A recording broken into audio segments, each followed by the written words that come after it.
اور ہم کہہ کے تھک گئے ہیں کہ کیوں نہیں اس کے اوپر انویسٹیگیشن ہوتی. سب سے پہلے تو پولیس چیف کو پکڑے.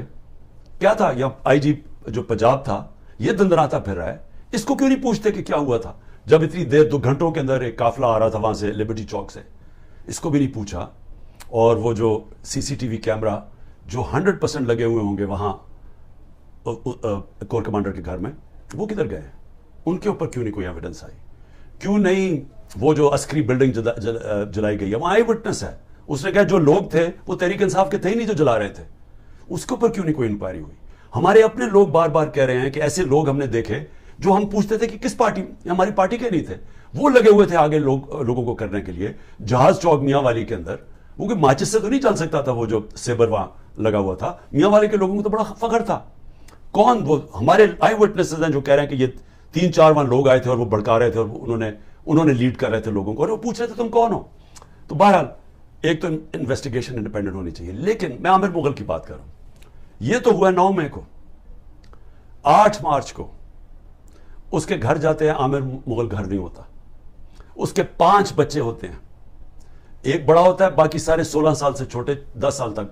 5 کو اٹھا کے لے کے جاتے ہیں, 5 بچوں کو اٹھا کے لے کے جاتے ہیں, اس کی بیوی سے بدتمیزی کرتے ہیں, اور پھر عدالت میں وہ جاتا ہے اور عدالت میں وہ بچے پھر چھڑواتا ہے 2 دن کے بعد. تو یہ تو بھی 9 مئی نہیں ہوا تھا, تو یہ کیوں ان کو اٹھا لیا؟ اور جو میرے پر 140 FIR کٹ چکی تھی 9 مئی سے پہلے, تو وہ کس وجہ سے کٹی تھی؟ تو یہ جو بنایا جا رہا ہے نا کہ جی 9 مئی کے بعد ہی ہوا ہے, 9 مئی سے پہلے سے پلان تھا. یہ پلان بہت پہلے کا بن چکا تھا کہ عمران خان کے اوپر کاٹا ڈال رہے ہیں, تحریک انصاف نے اب واپس نہیں آنا, اگر واپس آئے گی تو مائنس عمران خان آئے گی. یہ پلان پہلے کا بنا ہوا تھا. مذاکرات میں نے شروع سے کہا تھا ہم تیار بیٹھے ہیں.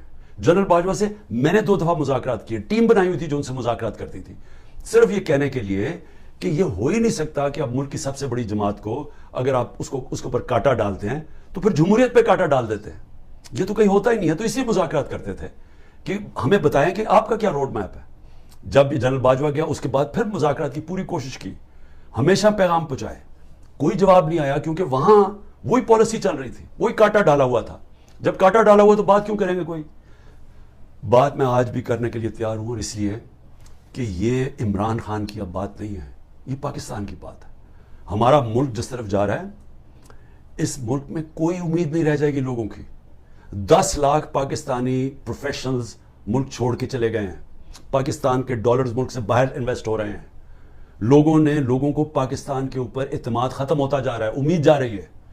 اور اگر اسی طرح چلتا رہے تو آگے کوئی بھی ہوپ نہیں ہے. تو کوئی تو پلان ہوگا نا. چل مان لیا عمران خان نہیں ہے, پی ٹی آئی ختم کر دی, جس طرح ابھی یہ کراچی کے اندر لوکل گورنمنٹ کا الیکشن کروایا ہے. اب اگر اس کو الیکشن کہتے ہیں تو اس طرح تو سارے ڈکٹیٹرشپس کے اندر ایسے الیکشنز ہوتے رہے ہیں جن کی کوئی اہمیت نہیں ہوتی, کوئی مانتا ہی نہیں ہے ان کو. تو یہ الیکشن کہ تحریک انصاف اور جماعت اسلامی کے ووٹ دیکھیں کتنی, 8 سے 9 لاکھ, پیپلز پارٹی کے 3 لاکھ ووٹ, اتنا بڑا فرق, اور وہ جیت جاتی ہے پیپلز پارٹی. اور جس طرح وہ جیتی ہے پولیس کا استعمال کر کے, تو یہ تو کوئی الیکشن نہیں ہے, اور اس سے تو کوئی ملک کا فیوچر نہیں ہے. کیونکہ الیکشنز تب الیکشن مانے جاتے ہیں جب جس ملک میں رول آف لا ہوتا ہے, جس ملک میں انصاف ہوتا ہے, تاکہ جب انصاف ہوتا ہے وہ پھر صاف اور شفاف الیکشن کرواتا ہے. اس ملک میں عدلیہ ان کے حقوق کی حفاظت کرتی ہے, وہ پھر ملک آزاد ہو جاتا ہے. جمہوریت کا صرف مقصد یہ ہوتا ہے آزادی دینا. جمہوریت کے اندر اگر لوگ آزاد نہیں ہیں وہ جمہوریت نہیں ہے. اور جمہوریت کے اندر آزاد ادارے ہوتے ہیں, آزاد الیکشن کمیشن ہوتی ہے, آزاد عدلیہ ہوتی ہے, وہ لوگوں کے حقوق کی حفاظت کرتی ہے.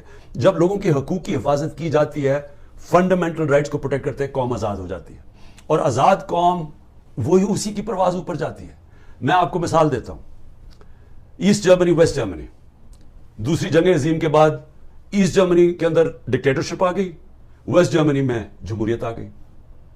جب 50 سال کے بعد ایسٹ جرمنی آزاد ہوتا ہے اور اکٹھے ہوتے ہیں تو ایسٹ جرمنی پیچھے رہ جاتا ہے, ویسٹ جرمنی اوپر چلا جاتا ہے, ایسٹ جرمنی نیچے آ جاتا ہے.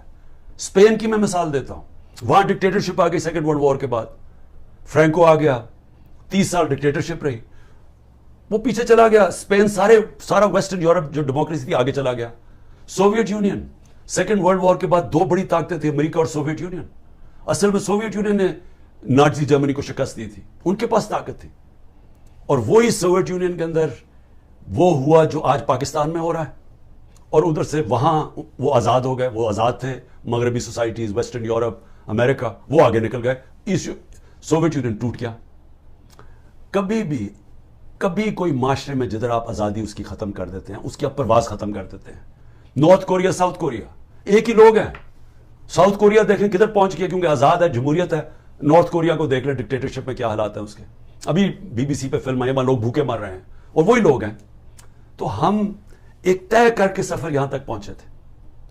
ہمارا آہستہ آہستہ ڈکٹیٹرشپ آتی تھی، پھر جمہوریت آتی تھی، پھر ڈکٹیٹرشپ آتی تھی، لیکن ایک ہمارا ذہن ایوالو ہوتا گیا، ہم ایک آگے بڑھتے گئے، ہم آخر میں اس چیز پہ پہنچے کہ بری بھی جمہوریت ایک ملٹری ڈکٹیٹرشپ سے بہتر ہے۔ یہ قوم اس نتیجے پہ پہنچ گئی۔ جنرل مشرف کا جو مارشل لاء تھا وہ لبرل تھا، اس کے اندر میڈیا کو آزاد کیا گیا، الیکٹرانک میڈیا مشرف کے دور میں آزاد ہوا۔ میں اپوزیشن میں تھا، میری آزادی رائے تھی، میں بول سکتا تھا، ہم پارلیمنٹ میں بولتے تھے، میں ٹی وی پہ چینلز پہ جا کے بولتا تھا، کیونکہ وہاں میڈیا نے اور میڈیا کے لوگوں نے پچھلے 30 سال میں بڑی جدوجہد کی اپنے آپ کو آزاد کرنے کے لیے۔ آج وہ سارا زیرو پہنچ گیا۔ آج اچھے صحافی باہر بھاگ گئے۔ ارشد شریف کو شہید کیا، صرف اس کی باتیں نہیں پسند آ رہی تھی۔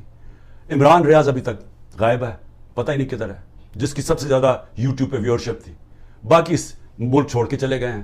محیط پیرزادہ ملک چھوڑ کے وہ ہمارے، اور یہ مقبول جان سنا، وہ ملک چھوڑ کے چلے گئے ہیں۔ شاہین سبائی وہ پہلے باہر بیٹھے ہوئے ہیں، صابر شاکر وہ ملک چھوڑ کے چلا گیا، ان کے اوپر اور باہر